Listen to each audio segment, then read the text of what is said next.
Want to update WhatsApp without using Play Store? In this video, I will guide you how you can do that. First of all, launch open WhatsApp on your phone. Make sure to log into your account. Now tap on the three dots at the top right corner of your screen.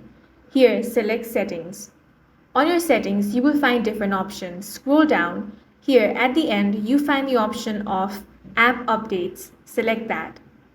Now, here is the option of Auto Update WhatsApp.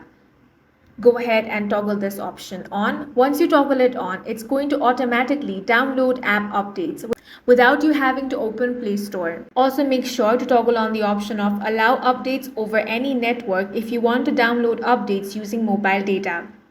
You also want to toggle on the option WhatsApp Update Available, so you would get a notification when updates are available. Now, whenever there is an update, WhatsApp will be automatically updated without having to open the Play Store. And that's all for this video. If you found it useful, make sure to hit the like button and subscribe for more videos like this.